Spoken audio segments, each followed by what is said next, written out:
A hold down, man. Suitcase this, my cell phone, and my charger don't walk with a limp. You get it knocked off or missing, you gon' get it. Next time I see you ass, you gon' leave airless. Come on, y'all. You already know, man. K-Fraud TV back in the building, man. You know, I know before I done talked about, you know, how to make prison shanks or whatnot or whatever, you know. I dropped a video a little while back or whatever showing y'all how to make prison shanks or whatnot. But in this one right here, I'm going to speak on the fact of needing one, you know, and speak on the fact of, you know, situations where you're going to need one.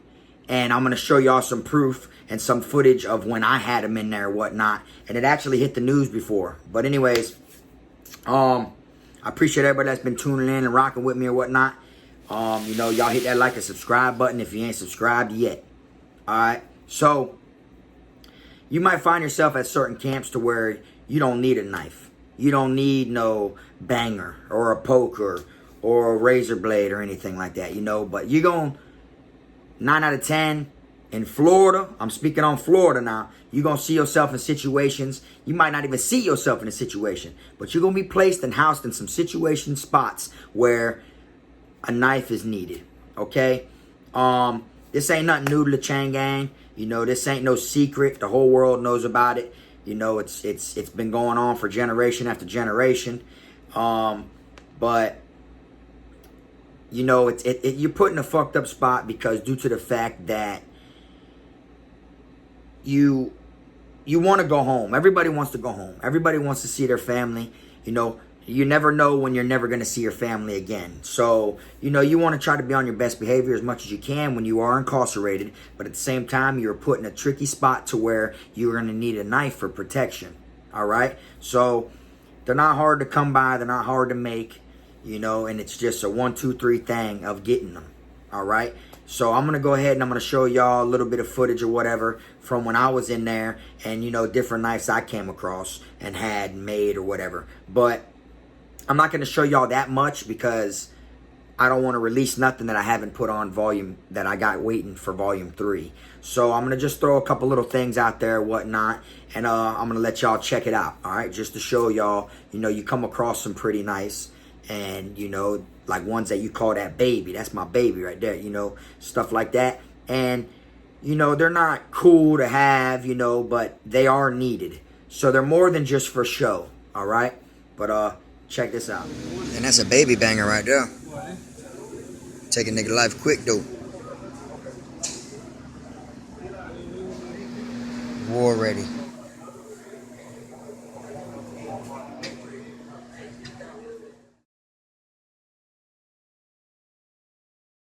All on my bed, you got a daughter back you up, on care what you click. 2 lockers to fit both y'all shit. See me in the cut jamming, smoking the rip, getting tatted with the money that your people are sent. See on the streets I would have bust you, but in prison I come cut you.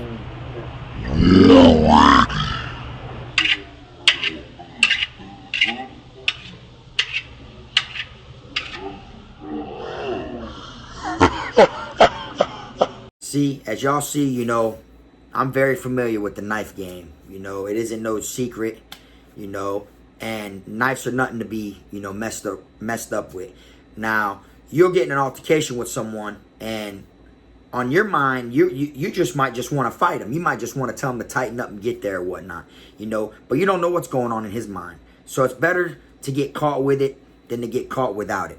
I'd rather get caught by the officers and go to confinement for a knife any day before I get ran down on by an op and get wet up, you know, and that's just facts, you know, like, I don't know who else would rather get wet up than going to the box, but K-Frog, definitely not.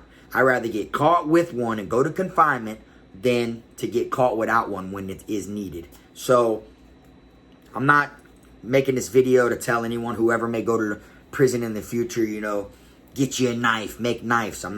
This is not what this video is about. This video is strictly about reasons you will probably need a knife and 9 out of 10 reasons why you will see knives, all right? You're going to see knives at any camp you go to, most likely. When I went to DeSoto, the only knife I came across really was my knife. I didn't see knives or nothing like that when I was there. I can't speak on how it was before I got there or after I left. But when I was there, knives weren't going around like that, okay? Now, you'll get yourself in a situation you just want to fight somebody. Next thing you know, boom, on his mind, shit, man, I got 30 years, man. I ain't finna play with him, you know. he might want to wet you up. You got people in there that, you know, they wake up every day hating the fact how much time they have in prison. They're just waiting for someone to test them or waiting for someone to give them a reason to wet them, you know? And it just happens like that. Like I said before in one of my other videos, whatever is on your mind when you wake up in the morning in prison, there is someone there that will give you whatever is on your mind. You want to fight? There is someone there that will fight you. You know what I'm saying? You wanna do some homo stuff? There's a homo there that'll do some stuff with you. You wanna, you know, anything you want. You wanna get smacked? There's someone there that will smack you. You wanna rob someone? There's someone there you can rob. Anything you wanna get into, there is someone there for that. And that's just what prison's filled of. Prison is filled of all corrupt stuff, you know, even if it isn't the inmates that are that corrupted, because I said it before, a lot of officers are on that corrupt shit, and a lot of it has to do with officers, you know. So, you know, 9 out of 10, wherever you go, you'll probably want to get a knife. You know, I don't care if you're bumping 1,000 and you're everybody you fight, you're knocking out. That really don't have nothing. It doesn't matter if you're 20-0. You go to a camp and get into it with someone who's never been in a fight in their life. If it is that type of camp to where you feel the tension in the air, any dorm you go into, you feel the violentness, you could just tell something's not right, something's going to go down. Everyone's shifting different, everyone's moving kind of different. You peep all that stuff, and I guarantee you that same person who hasn't been in a fight in his life is going to airlift that person who's 20-0. And then not on top of that, you may beat the brakes off of someone at one camp or another camp, 2 camps, 3 camps. You might get away with it your whole bid and then land at a camp where it ain't flying like that. And then someone be there that knows you're whooping people like that, that knows you got good hands, that knows you know everything, that you know what you're doing in the paint, you know, stuff like that. So they're not going to want to play with you. You get what I'm saying? So my whole thing is, with me with these knives, why would I give someone the time of day to play with me when I don't know how they're coming? You don't know if that man woke up this morning and is like, if someone plays me or tries me today, I'm going to off them. You don't know what is on their mind and what they're going through. So you can't just think, oh, I don't need a knife. And, you know, and you can't just think, oh, I need a knife. Because them gang members, you fuck around and get into it and you get an altercation with someone, you go to grab a knife on a gang member, you know, he's got brothers or whatnot. If you ain't plugged in and you ain't got no face card, them boys coming, they coming.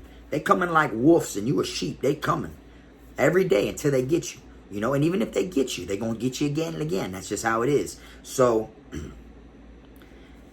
to me, better to have than to not have it. That's my opinion. You know, I've been to confinement for knives, you know, because I'd rather get caught with it than not have it. You know, if you have a jack, you have jewelry, you have, you know, watches too, whatever you may have is a high, you know, is a high thing in there, you know. Little G-Shock like this. This ain't nothing on the streets, you know, but I just like G-Shocks. But up the road, 150, 200, stuff like that. So you got people that will come for the things you have. They want what you have. You know, you got 5 soups in your locker. Someone else has 4 soups in their locker. Someone else has 6 soups in their locker. Someone else has no soups in their locker. And people just, you know, rob, steal, kill, whatever. So you're put in that situation or in the environment to where you may need one. So you're better off being on point and having one. You know, because I've seen it all. I've seen full blown, let me get that, like give me that shit, like I'm gonna cut, like real deal, like straight strong arm robberies, like let me get that, you know, like it just that's how it is, you feel me? And so, like I said, I'm very into the knife game. I was, you know, and I've been like that since I was young. I've always been in the knives, you know, and it doesn't help to be on your P's and Q's, you know, because you never know. Your mission is to get through the day. You never know what that next person's mission is. That next person's mission, he can wake up and be like, I'm finna get me a phone today. Okay, and then you might be one of the people that have a phone. So if they come or they try to rob or whatnot, you know, you're prepared. That is your fire. That is your weapon. That's your gun. a knife. You know, people need them, you know. And I've actually seen people that got in trouble for wetting people up by defending themselves. This one big dude tried to rape somebody when I was at South Florida Reception Center, coming back down from the Panhandle on my way to Charlotte. And that little dude stabbed the hell out of that big dude. And they charged that man. He was in the Sally Port in handcuffs, screaming that, "What you mean? I protected myself. I protected myself. If I ain't had that knife, he would have raped me. If I had my..." You see? And they still took him to outside court and charged him for stabbing that man up. You know, which I don't know how that case went. To me, I feel like it should have got dropped. He was defending himself. Here he's like this, and then you got someone like this, that much bigger than him, you know, wait for the lights to go out. The lights went out, he tried to get a hold of his bunkie and hold him down or whatever, and he stabbed that man and defended himself. Now, I'm going to be real with you. I would have did the same thing, and I would have told the judge, "Your Honor, if stabbing that man was a crime, well, I'm guilty. I don't feel anything wrong with what I did. If you're telling me that me getting a charge for stabbing this man from not taking my manhood, then I have no problem taking the time, because I wouldn't feel like I did anything wrong. I'm not going to just let something like that go down when I know I have protection." See what I'm saying? So, you know, it's kind of hard, like, to explain it, but I'm explaining it to y'all anyways. Like, you know, a knife isn't the main thing you want to focus on when you go there. You might go to camps, and there's probably people watching this that are like, "Man, I've been to prison, man. It ain't nothing like that, bro." They just got lucky and slid through the cracks. Because I've never been the type to get lucky and slide through the cracks. Everywhere I've went, you know, there's always been some fuckery going on. So, and that's just most likely how it is everywhere. So, you know, so for me, my opinion, I'd rather get caught with it than without it. You know, especially for me, you know, I had phones and all types of stuff. I was doing my 1-2, so, and I ain't a gangbanger. I'm unaffiliated. So by me not being a gangbanger, off rip, that makes you a target. Even if you don't have a phone, you're a target when you're unaffiliated, because you're outnumbered. You don't have numbers, you're dolo, you know.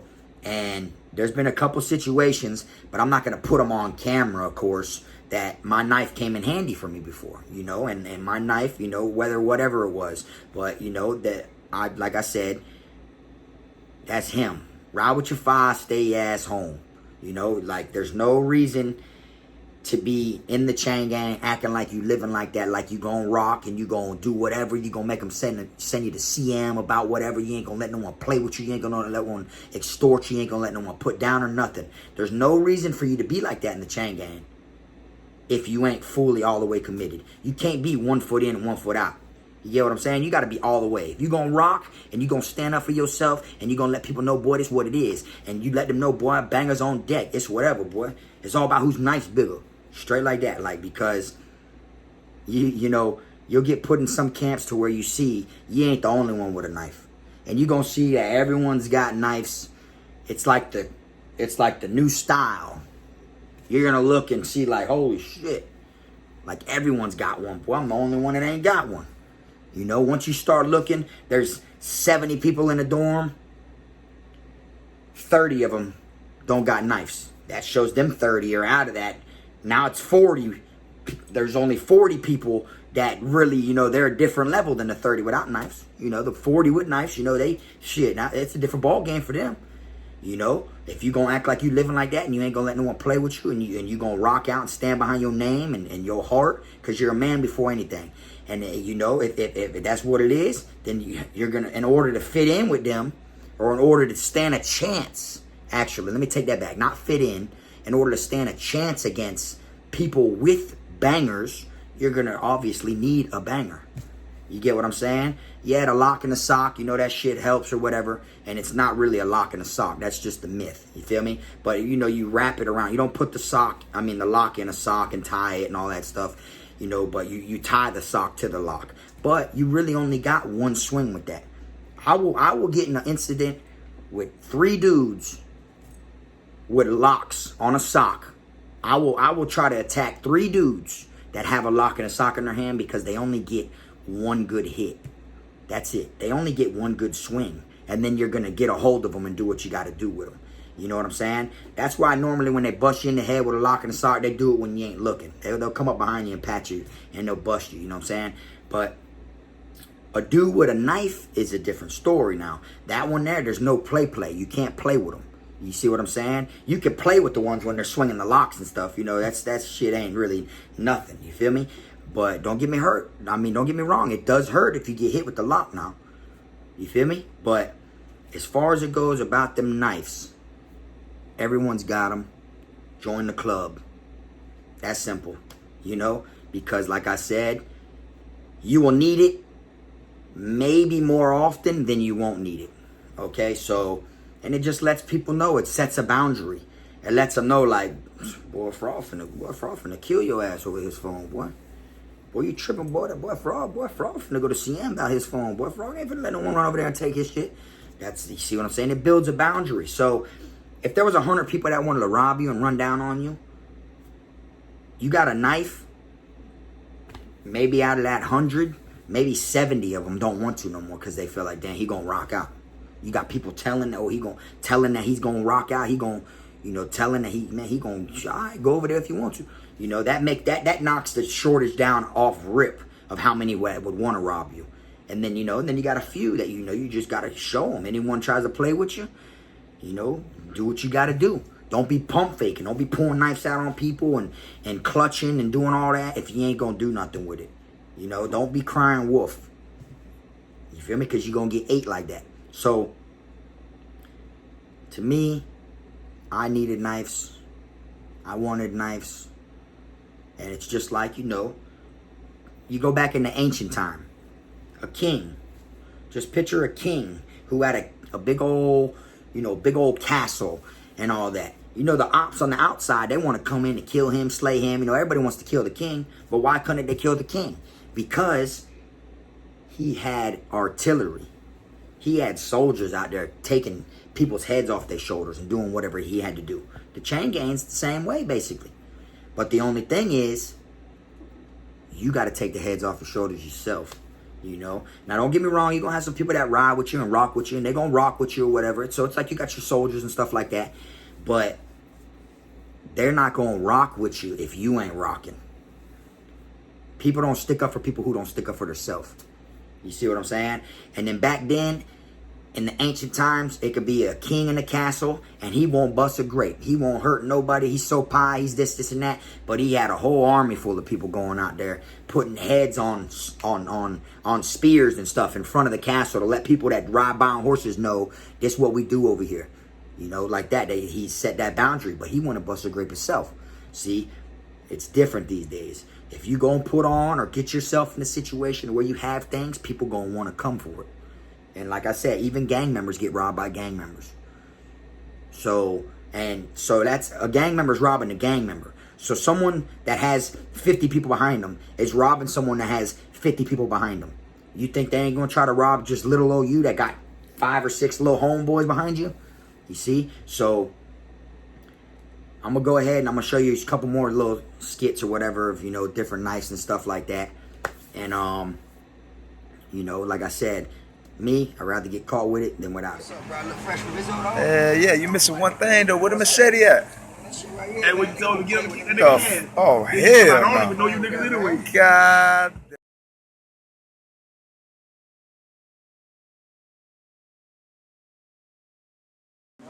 Well, everybody, this is my new baby right here. This shit will fucking take your life. Look at that bad boy. Let it be there. Have my people send a message, make sure that it's there. Time for me to collect, bring the shit over here. Cause you can tell them my face, don't make me come over there. I'll run up in your room, put my shank in your neck. Swear to God, I'll wet you up, better show me respect.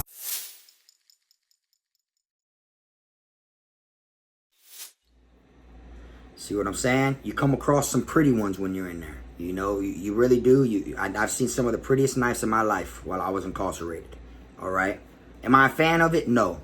Am I bragging about it? No. Is it cool? No. It ain't cool. It's just reality. It's just facts. Facts is always louder than fiction. See what I'm saying? So, if you're going to be in, be in. Not 1 foot in, 1 foot out. You can't be in the yard and on the porch at the same time. You're going to get yourself in some situations. You know, do what you got to do. And, you know, me, I had fun. I did what I did. I did my time my way because I was innocent. I did a whole 5 innocent years, and I just wanted to do the time my way. I felt like I didn't deserve to do time. You get what I'm saying? And it all just came and it fell down on me like a ton of bricks. I had no choice but to do that time. So I'm like, man, they want me to do 5 years? All right, I'm going to do it my way. And I was in there hanging out, getting in the shit left and right. You know, it is what it is. Because at the end of the day, it isn't about who's fighting the hardest in prison. On the streets, that might fly. In the ring, that might fly. You know, stuff like that. But in the chain gang, it ain't about who's bumping the hardest. It's about whose knife is the biggest. Because as soon as they know you is bumping like that, they're going to be on your ass. Because they look at you like a threat.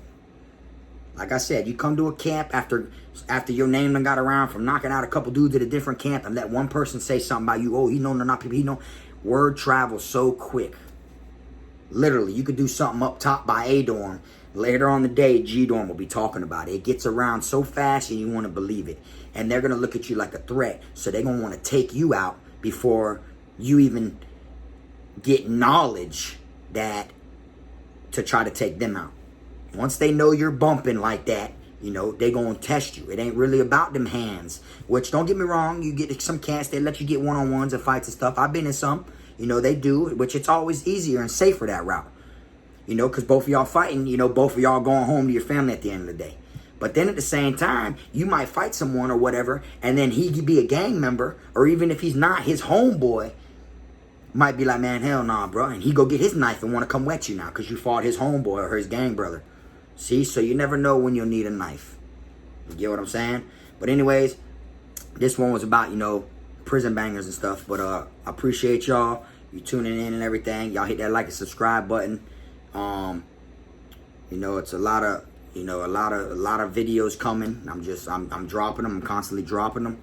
I got volume 3 coming soon, and that new merchandise just dropped. I appreciate everybody that's been fucking with me. I came from nothing. And like I say this all the time. I didn't do these videos to become famous or nothing. I just lived my bid on camera. As you can see, I was so comfortable doing it. Because I was just trying to remember and have memories of me. And it's touched a lot of people. So I appreciate everybody that's been fucking with me and everything. And I'll see y'all next time. K for all.